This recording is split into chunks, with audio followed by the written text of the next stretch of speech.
the Centrecourt Festival of June 2023 with my co-host John Byrne from Poets and Quants. We'll spend the next 2 days discussing your future, your personal development, your professional development, and the role that the MBA might play in all of that. My name is Matt Simmons. I write about business education for a lot of the world's top media, but sometimes I feel more like a wedding planner where you're putting together all of those details until finally the big day arrives. And that's today as we start the first of 2 days. And we hope that over the next 48 hours, you will join us for a series of panels, of fireside chats with senior leaders, deans, admissions directors, program directors from all of the world's top schools. So as my colleague Leanne reminds me, it's good morning, good afternoon, and good evening, wherever you are joining us at Centrecourt. The MBA is a quite remarkable degree, whether it's the accelerator to take you further in a particular field, or the transition that maybe you're looking for in the next steps of your career. You're wondering how to prepare for the world of AI? Well, business schools are going to take you there. And the first panel, we're starting with the theme of developing the next generation of business leaders. That's you, viewers. And to do that, I'm delighted to welcome Michal Gajek. Michal is a professor and the lead faculty. That must be a tough job, Michal, keeping track of all of the faculty at ESMT Berlin for the full-time MBA program. From Hong Kong, we have Professor Stephen Shi, who is the Associate Dean of the MBA programs at HKUST, and a great friend of Centrecourt. It's lovely to welcome back Paula Amorin. Paula is the MBA Admissions Director at the IESE Business School in Barcelona. Now, all of them have campus images with bright blue skies. It's the summertime wherever we look. Thank you, all three of us, for joining us. And perhaps, Michal, we can start with you. We've been talking a lot about leadership and next steps in our career, but we wanted to take this deep dive into the MBA program itself and how your schools provide a very hands-on learning experience, in addition to the theory, to prepare that next generation of business leaders. So if I can turn to you to get us started. Yeah, absolutely. So so this is basically a must. Okay, so I can't imagine a business school doing a good job, just providing, lecturing on the theory. So that's inevitably, MBA program must be a blend, between theory and practice. And we all do it in various ways. It starts in the classroom where the case method is used of discussing real cases and basically discussing real events going on, and sort of taking from from the events out there to make their classes be more lively. So that's only a start. And sort of multiple components, particular components of the program, such as, a special consulting project that basically students take a very practical approach to basically applying what they've learned. So, from my view, this is a must. It must be a very colorful blend. And, we all do it in various ways and forms. Right. And whether, Paula, the launch of ChatGPT 7 months ago or last night, Apple announces a new virtual headset that we can buy next year, presumably what's happening in the real world really does filter very, very quickly into the classroom discussions that are taking place at IESE Business School. Hello, Matt, and hello, everyone. Thanks for joining. Yes, I think that in business school is we try to react very fast. We have a whole concentration on digital business, and then under this umbrella, we have artificial intelligence. We have coding boot camps, so people can understand a bit more how the coding world functions. We are not expecting to form developers. That's not really the objective, but I think it's important to understand the whole language behind what's being programmed. We have machine learning, right? So I feel that every year this is a topic that ESA is bringing new, not only new electives, but also new lectures to discuss it, right? Like the other day, you know that we have what we call the Global Leadership Series. And then these are every month we bring a top speaker to either on campus or to speak to our students online. And one of the topics was future of work, right? So what's happening? So they're discussing the different professions and careers, how the labor market is going to be in the following years, because everything keeps changing, right? What is the role that education plays, knowledge, because it gets expired faster and faster. So how to adapt to a world and still be relevant, a relevant worker and someone that is adding value to society, right? So this, we're always in searching for speakers that could add to our students' journey on that topic. Right. And Stephen, when candidates arrive for their first day at HKUST, perhaps even in their application, they said, you know, I want to be a future business leader, but now they're in your hands. And so how do you ensure that you're giving them that hands-on experience to develop the skills that will help them to achieve that? Yeah, so we're definitely about helping our students become more effective leaders. And it starts by really encouraging them to aim high. We want them to, you know, think about everything they can accomplish, not just during the MBA program, but after the MBA program. And I view a lot of my role as helping our students to set their sights higher than what they thought they could do before the program.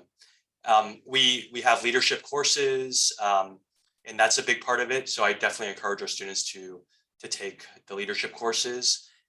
We also actively encourage student leadership in the student activities, student clubs. Those are just a great way to learn how to lead other people, volunteers, right? And I've always thought that if you can learn how to lead volunteers, you can really learn how to lead just about any organization. So, you know, it's a core focus of our program, and I really enjoy watching our students grow in that aspect throughout the program.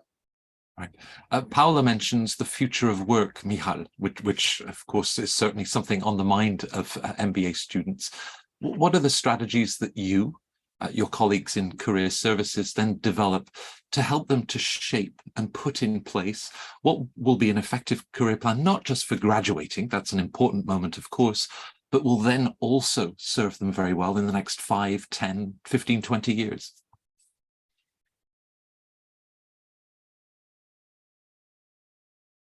And I need to unmute myself, you know, to be heard. So I think it starts with an idea that, you know, this career development basically is not something which happens at the end of the MBA journey. Basically, the students is accompanied, you know, by our career, you know, services throughout, you know, the entire year, through various ways, you know, just giving them very practical skills, how to, you know, behave in the interviews in the job market, but also, you know, providing the opportunity, you know, to mentorship, you know, to be part of, you know, networks, you know, speak to companies, you know, go out and find the ways.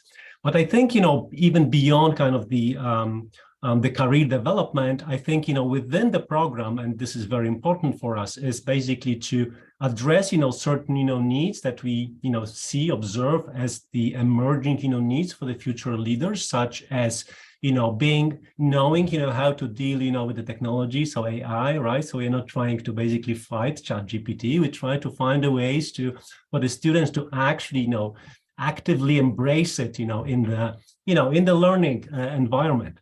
So that would be sort of one example. Another example is, you know, the entire idea of being a new leader, sort of more inclusive leader, a leader that, you know, can talk, is able to speak to a more diverse audience. Okay, so that's also very important for us to, you know, give, you know, our students this, you know, skills to be able, you know, to do that, which we believe is very important in the future job market. So if you go and think about, you know, what's going to happen in 5-10 years, we very much, you know, believe that those kind of inclusive leaders that, you know, are able to lead diversity and who are not afraid of technology but sort of use it actively, that's kind of the leaders that we would like to develop, you know, the ESMT, and, you know, doing that throughout, you know, various elements of the program.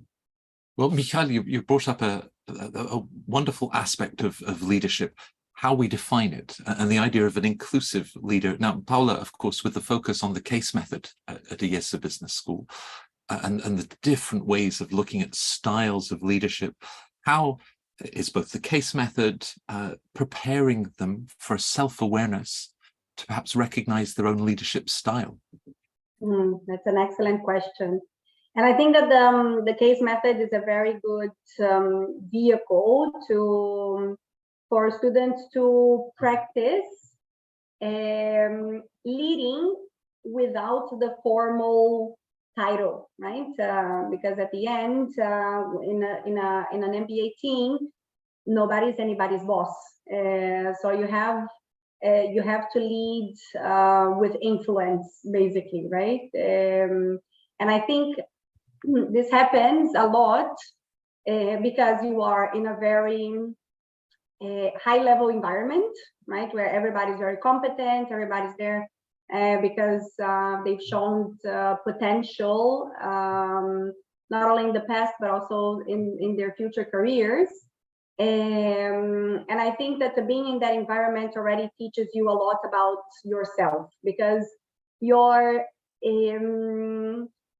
comparing yourself with others, right? I'm an alumna myself, so I graduated from ESE in 2016, and I remember this being something very vivid in my experience. You compare, right?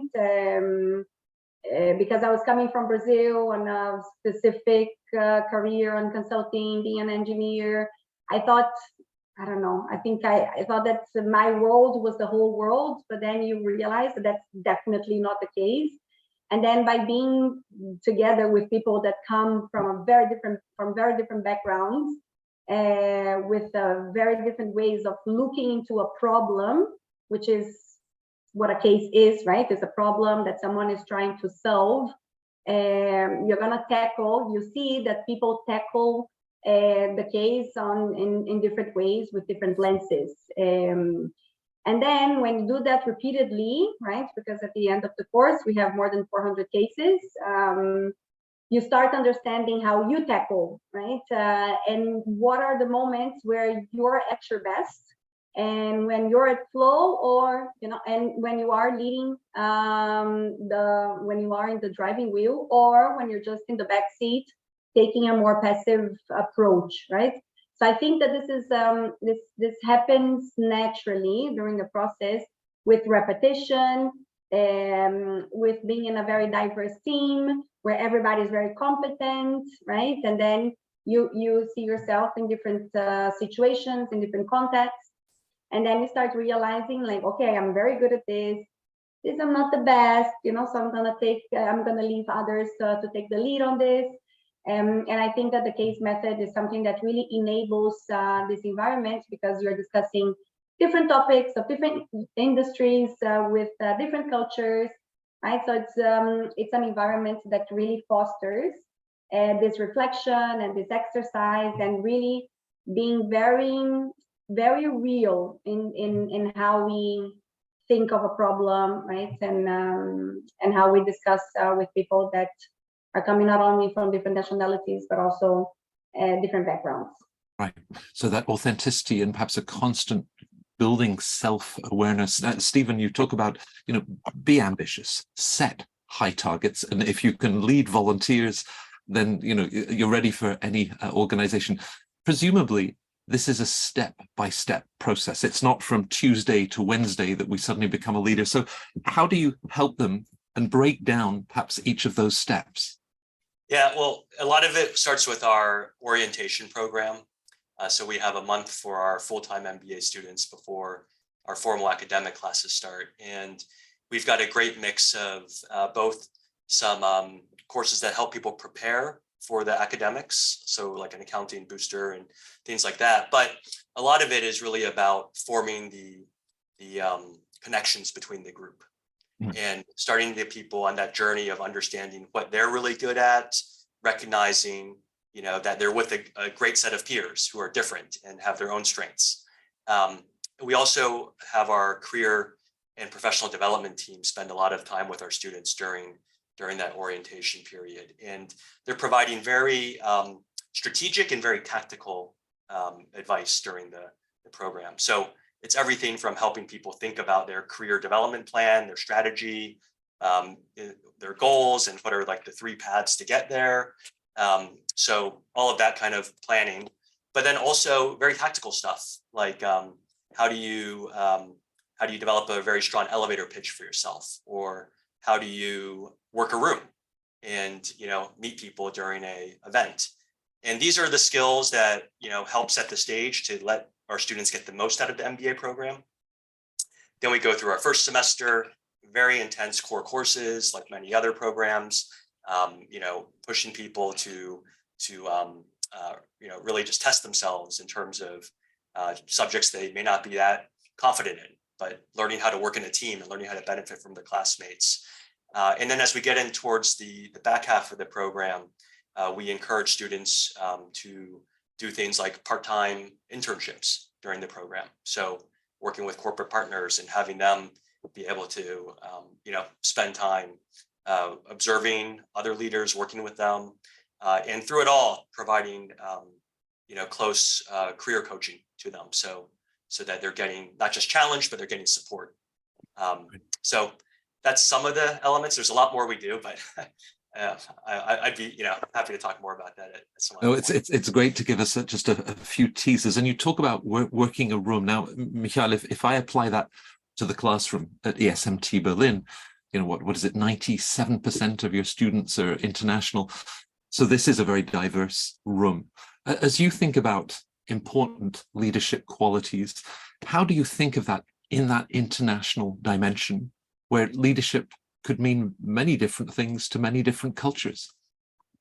Absolutely. So we have recognized that actually this kind of diversity in the classroom is a huge asset, but on which we can build. Okay, so there's a lot of various teamwork throughout the program. Starting with a teamwork that they do for courses, but also in kind of consulting projects and so on and so forth.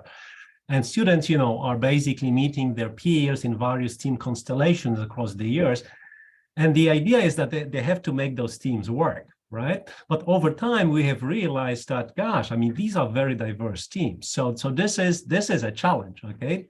Which, to which we basically throw our students, but we also, not without, any help. So we try to accompany them along the way by, providing, workshops on, things such as, providing feedback to each other, how to structure the teamwork, how to kind of emerge with sort of your preferred leadership style, but also how to experiment with teaching, with leadership styles. Okay, so that's kind of one of the pitch that I have with them in our first week, orientation week, by telling them, look, this is, we are in a great laboratory. This is a safe environment. I mean, the worst thing that can happen is that you probably get not as good grade as you would like to have, right? But that's, that's about it. And you can take it as a laboratory. So try, to change also your leadership styles in those kind of diverse group and, see what works well. But definitely, the ability to, to speak, to make your point and be sensitive, to cultural differences. I mean, that's something that they can really sort of can practice in a day-to-day kind of work with their teammates on, solving, finance projects or econ projects or a strategy or not. So that's a big, and that's great to observe how they kind of over time or over the duration of the year, how they develop those skills and becoming better and managing those diverse teams at school. One of the aspects that I love about the Center Court MBA Festival is that I get new words I recognize, but I haven't always associated with business education. I encourage all of our viewers to check out one of the fireside chats with a dean from a US business school when we're talking about tenderness. And from this panel together, I've got the word constellation that Michal just used. I always think of it as sort of study groups, but constellations has a wonderful starry metaphor. Now, Paula, I could study the case method in a school in Boston, but the conscious decision to come to Barcelona, and presumably what your team is doing to say, we want someone from the oil and gas industry from Norway, someone who works in cybersecurity from Beijing, someone who works in digital marketing from Chicago, that presumably is part of the magic of learning to lead and learning about yourself. How do you put together those groups to maximize that learning experience? Yeah. I think that's one of the secrets that we have at ESE, is to, well, we have an algorithm. So it's something very complex to build the teams, and then it takes into consideration many aspects of our incoming students' profiles, right? So be it whatever they studied in graduation, in their masters, their career, their post-MBA aspirations, their GMAT or GREs, nationality, of course. So the idea is that we have the most diversity inside a team, but that each team is equally strong, right? Because the teams during the MBA, they compete somehow, right? Because you're going to be doing final projects. The final projects are graded by team, and then you have one team that is going to be the A, another couple of teams that are going to be the Bs, and another couple that are going to be the Cs, right? So somehow that the teams need to be balanced, because whenever we are talking about a case, as I said it before, it is about trying to get the most different perspectives that we can, right? Because I think that's when each student starts challenging their assumptions, or like their maybe even cracking some paradigms that they had. So I think that this is what helps us, or enables us to really build a global mindset, which is at the end one of our biggest purposes at ESE, and it's not only being international for the sake of being international, right? I think that's what we're trying to do, is prepare our students to work in a global environment. And as exciting as it sounds, it's very, very challenging. Working in a global team is super challenging, right? It's amazing if you know how to work well with it, right? If you are empathetic with people that have very different priorities than yours, very different working styles, working communication, or communication styles. So you really need to build that cultural awareness to be able to be functional as a team. And that's what we're trying to build at ESE, with the different teams being very, very diverse. We leave it to the algorithm, and we do our human tweaks. It's not completely machine done, but we go, we sit, especially us in the admissions team, that we have contact with the candidates, so we know our candidates really well, and we go over and see, okay, maybe we can swap this candidate with this candidate. So we can have an even better team that will contribute to building this global mindset in all our students. Right. So Google has built their entire business model on an algorithm, and IESE has one too. You talk about empathy, and Stephen, when engineers or maybe data scientists are coming into the program, and you start to talk to them about soft skills of empathy, communication, collaboration, emotional intelligence, do they sort of back away and say, wait a second, I thought we were just doing numbers and concentrating on finance and analytics? How do you bring that to them and encourage them to be curious and really open themselves up? Yeah, one of the things that we try to do throughout the program is bring our alumni back to speak with our students. And I've always found that having people 10 years down the road who have completed the MBA program share more about what's really been helping them in their careers and in their role as leaders of businesses.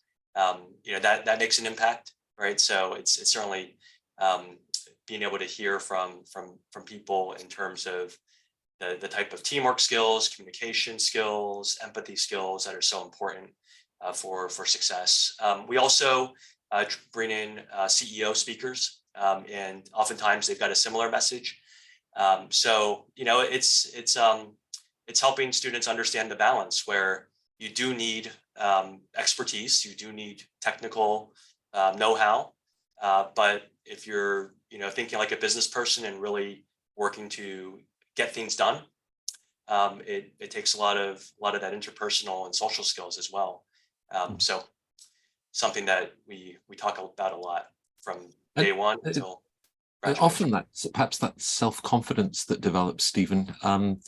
You know it when you see it, but not always easy to measure. So how do they then reflect back to you? I can see how I now approach that differently. I think before I would have done it this way, and I've tried something different. Yeah, I see a lot of growth in our students when I work with them in the student clubs outside of the classroom. And it's always just a great journey to see them join the program and not, be thinking about what they might want to do, right? And then working with them through the program to invite really great guest speakers, to organize events, to get alumni involved. And, whether it's just pulling together a panel for topics like ESG and having 3 alumni come back and speak to that, and, being able to pull that off, right, and to organize it. Oftentimes, the students really, you can see their sense of confidence in themselves build through that. The other is talking with them about their experience with their internships and their companies, and how they feel like they've changed since joining the program. Right. I've been in this industry so long. I can remember the launch of ESMT, Michal, and I assume that perhaps in a boardroom in Berlin, it was like the who's who of German industry, whether it was the big banks and insurance companies, automobile manufacturers, a great list. And they said, we need a name for the business school. And what we suggest is ESMT. We're very European, you certainly are. And it's this convergence of management and technology. Now, how do you then bring management and leadership and technology together, to then prepare this generation for what comes next? Yeah, it's interesting. There has been, a long discussions, about the names and, how to basically make the T in our name, ESMT, kind of to the forefront.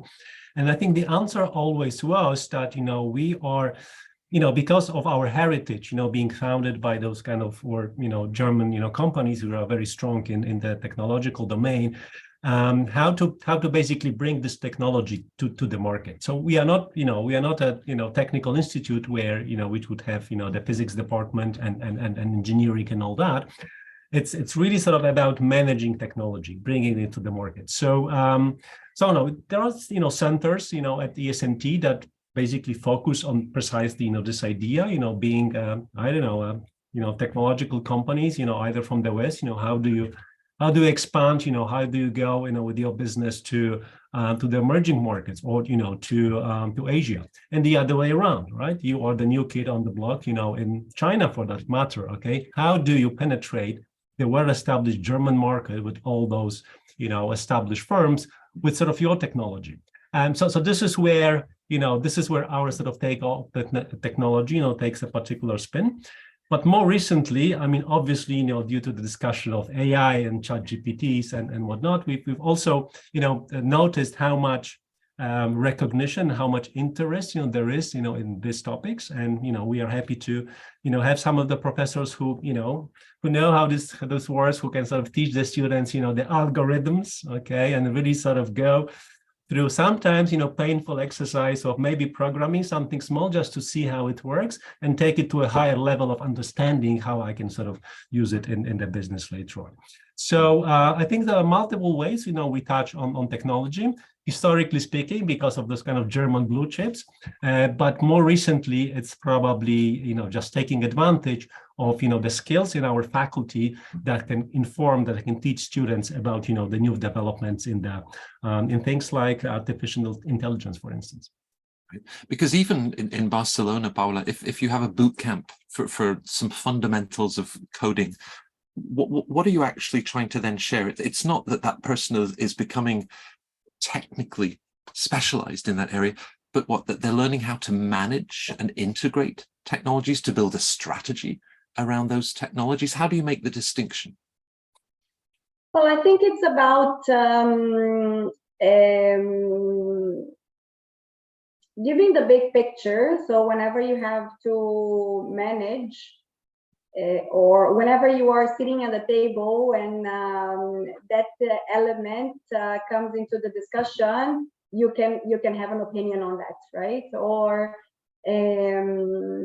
and this is something that, for example, I see it in my job. I have meetings with the IT department, right? I have the same way that I have meetings with the marketing department or with the finance department. So I think that usually what an MBA is trying to build is this holistic understanding of a company and all its elements, right? So that you are able to have a solid opinion and give solid directions whenever whatever topic is at the table, right? And I think that more and more technology is on the table, right? More and more you're going to have competitors that are adopting a new technology or a new technology that just being launched, and you have to decide on yourself if you're going to take it or not.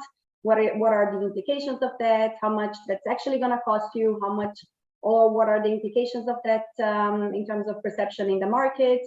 So you need to understand what are the impacts. The more you know about it, the better you're going to be able to give opinions. So yeah, if you're talking about the Python boot camp, you do learn how to code. You're not going to learn how to code things that are extremely complex. Sure.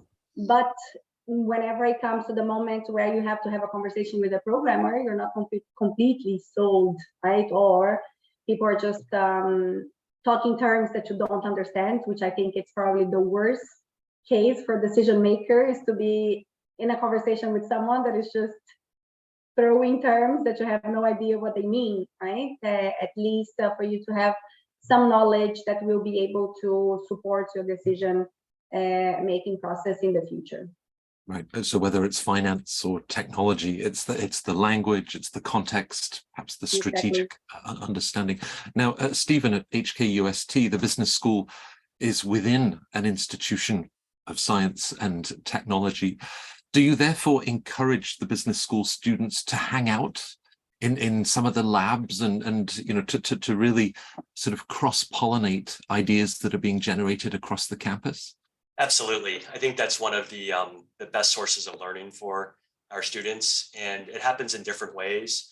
So for example, our entrepreneurship center is explicitly not in the business school, but we've located it in between our science school, our technology school, and our business school to foster that type of interaction. There's also just really great speakers who come to campus. In the last month, we had a professor from a digital art and technology perspective come and talk about the rise of creative AI. And we had our local metro subway operator here, MTR, co-host a workshop on the future of smart rail, right? And you know, those type of activities at the intersection of engineering, management, business, and so forth are just really rich sources of learning. And of course, there's always the uni bistro we have on campus where people can get together for some happy hours in the afternoon. So that's also a great way to meet the broader community. And when you sit down in the bistro and you, very diplomatically, of course, but when you overhear those conversations, I mean, do you see it's sort of idea generation, just constant sharing? Yes. Well, it's that. It's you know, through the activities, the workshops, just finding ways to get people together, thinking about ideas. When we have business plan competitions on campus, entrepreneurship competitions, for example, there will often be teams that are involving students from different areas. One other just example is for our consulting projects for our MBA students, we have them work with a corporate client, and they lead a team of our Masters of Science in Business Analytics students. which exposes them to people with a different type of skill set, a different type of, technology bent, and helps them, it's challenging, but it helps further hone those leadership skills. Right. In terms of generations on campus, Michal, you have masters in management students in their early 20s. You have executives coming in, perhaps at a different stage of their career. I often think of business school as this sort of safe space, a laboratory to test, and partly safe because, of course, you've got this incredible community, this wonderful network, opportunities for mentorship. What role is the network and mentorship playing to help the personal and professional developments of the MBA students? Of course, I mean that's a big part. Okay, so and we try to facilitate that as much as we can, through various events and meetings, kind of a less formal kind, which are important. People have to get together, see whether there's chemistry, and sort of move on with sort of conversations.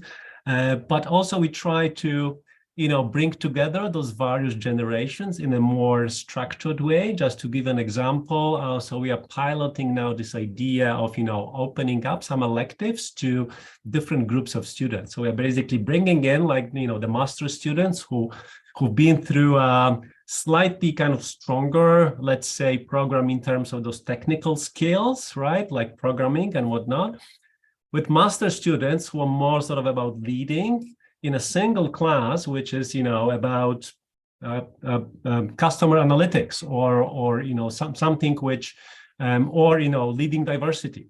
Okay, so that the topics which they can sort of exchange ideas coming from slightly different generational perspectives. Okay, youngsters who are, typically stronger on the sort of tech side, and those more experienced MBA students who already, have experience with leading teams, who leading people, and sort of understand better the team dynamics and so on and so forth. So we basically try to bring them together in various formats to see that this cross-pollination, going on, and also, to see how they work, across generations. And we have big expectations on that. Right. And leading diversity, I feel, Paula, a good question for ESMT Business School. When we then bring in the idea of, well, what sort of leader do you want to be? And the idea of responsible leadership, ethically, socially, how is that weaved in? Is that something that they're bringing with them? Or again, it can be nurtured and developed, holding up this mirror to really think about what responsible leadership is and how they can adopt and interpret it? Well, we're definitely looking for people that already have this in their agenda, right? I think that we're not looking for the super individualistic individuals that just want to work for themselves. So we're definitely looking for people that have shown willingness to serve others and create impact in the world. But that's definitely nurtured during the MBA. I say that we are trying to recruit nice people and get them to be even nicer. That's sort of our mission at ESA. And I actually think that we're very, very successful with that. I think that at ESA, we do have a very strong culture of ethics, of spirit of service that we say. And that is the type of leadership that we're trying to instill in our students, is the thoughtful and the serving leadership, where you're not only the boss, but you are someone that inspires, someone that is looking to get the best out of people, to leverage on people's strengths, right? And I think that to be able to be that, you also need to learn how to manage yourself. And I know that this can be a bit cliche, but it couldn't be more true. And that's why the whole self-awareness and personal transformation is also a big focus at ESA, because you need to have the confidence to be a good leader. I think that you really need to trust yourself, so you can be at your best, so you can spot people's needs and motivations, right? And then whenever there is a problem happening, you're able to address it. So I think it's important that you're confident enough so you can serve your team in the best way possible. So that's why there's a big focus on personal development at ESA, with a lot of a lot of courses and electives that, you know, like are more of introspection and learning about yourself, what makes you happy, right? So you can make others happy. Before we went live, nice, it's a word we use a lot, but it is a great word. Before we went live, you mentioned a 20-year reunion where every ESE MBA showed up. And as they now think about responsible leadership, it wasn't just, well, we'll do it during the MBA program. When you meet that group 20 years later, do you see those same traits, those same characteristics, you know, as a sense of service 20 years on? Definitely, definitely. And it was and I was telling you about this alum from 20 years ago that came and gave us a session during our annual admissions gathering, and it was very reassuring to see that happening, right? And what an amazing person he is, and I think that that's also very representative of how the network only strengthens with time, right? So I think it's kind of wine. Maybe it gets better over time because the relationships get even stronger. You're obviously not, maybe they're going to be fewer, right? You're not going to be as close to everyone as you were doing the MBA. You definitely have some self-filters that happen throughout the years. But then you're definitely left with the stronger ones, the ones that can really make a difference in not only your career but your life, right? And we could see that, you know, like in all the posts that were happening in the 5th, 10th, 15, and 20th reunion of how connected to the school people still felt, and you know, like the tone of the messages, you could still feel that there was a lot of the values and what we still live on campus these days. So I think that it's very perennial, and it's very consistent in ESE's culture. Right. It feels 20 years ago in the collapse of Enron, and some business schools were plugging in a Friday afternoon course on ethics, and you wondered what impact that would have. One business school, Stephen, a top US business school, introduced an essay question in the application, and it asked, describe a moral dilemma that you have faced and how you've dealt with it. They kept it for 1, maybe 2 years, because a lot of candidates didn't know what to share, and it didn't prove to be revealing. Now, as you think about qualities and characteristics, ethical, responsible, curious, optimistic, nice, just how, what is it that you're hoping to understand about an applicant beyond academics to get a sense of the underlying person? Yeah, it's a great question, and we think about it a lot. One is, I go back to that idea of setting high goals, high aspirations. I think people who really want to make an impact, that's something that we're looking for. The second is, you know, we're not looking for people, we want people that have had some success, but we also want people who have learned from failure. So we're looking for resilience as well. And then one of the things I believe is that, you know, most executives want to do the right thing. But what gets in the way sometimes is, you know, just not being able to be effective from a business acumen perspective, implementation perspective. So we focus on people that have that ability to get things done, because when they can get things done, then they're able to have more flexibility in their operations to be nice, right? To be nice to their customers, to their community, and so forth. But it starts with being just very, very savvy, sophisticated, hard driving executives that can get stuff done. Yeah.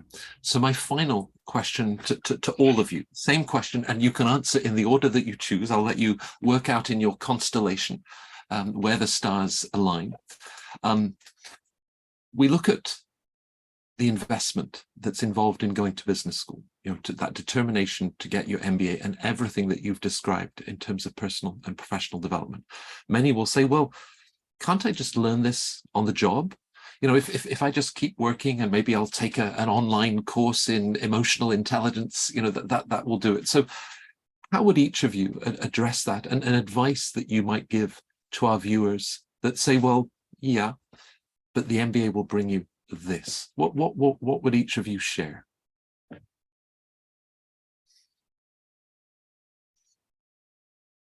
No water. We can just your order, your choice. And it can be one line, it can be an entire thesis. I think that the MBA is probably a very condensed experience, right? Maybe yes, maybe you could get in 10 or 20 years working, right? I think that the MBA is an opportunity for you to live many things in 1-2 years, right? So I think it really accelerates whatever you're gonna live after you graduate, because of all the stimulus and exposure to different people, different problems, the different trends. I think that the MBA also helps you be on top of what's happening in the world now on very different fields, right? Because as professionals, it's very hard to be on top of everything that is happening in the world. And that happens during the MBA. You are on top of everything that is happening in the world now, right? Just because you are in a high level academic setting together with other, it depends on the size of the cohort, but other 700 very competent people that will also bring their own experiences. So yeah, maybe you can live if you work in a multinational where you rotate every couple of years, and you know, like in the different industries, but how likely is that really, right? Yeah, great. Michael and Stefan, what would you add to that? Yeah, okay, so I think I would say, okay, so MBA is a transformational experience of of such an intense kind of pace, which is probably very difficult, you know, to get elsewhere. And, you know, during the MBA journey, what the students will learn, I think they will learn, you know, something very important about themselves, about, you know, things that they can achieve, and they can achieve things which are absolutely beyond their imagination, you know, prior to joining the program. And probably, you know, related to that, they need to very seriously, or they will have to, you know, face, you know, this dilemma. Okay, how competitive, how collaborative a person I am. And I think, you know, this links to the success. This links to what's possible, not possible to achieve. And I think this is just a very deep emotional, transformational experience where all those thoughts are going to be very vivid on their minds. Yeah. Yeah, Stephen? I fully agree with both of all that's been said, and I might sum it up as it leaves MBA graduates the confidence to be able to you know, achieve what they can, and that's that confidence is something I hear from a lot of our alumni. Yeah. Confidence that's a result of everything that's been described. Well, as we hold this panel, just a few hours ago, the share price of Apple reached record levels before they announced their virtual headset. Maybe that's a good investment, maybe it isn't. But investing in yourself has to be the best investment you could ever make. And with everything that Michal and Paula and Stephen have shared about this extraordinary journey, and it's fun too. What an extraordinary gift you're offering to yourselves to join any three of these world-class institutions. Thank you, because you bring so many perspectives to this, and you know, give our viewers a taste of the MBA, but that mirror that I think all three of you have held up as our viewers explore the next steps, the right steps for them. So I'm sure they will be reaching out to all three of you. Thank you, Michal. Thank you, Stephen. Thank you, Paula, for joining us at Center Court. Thank you very much. Thank you, Matt. Thanks, Matt.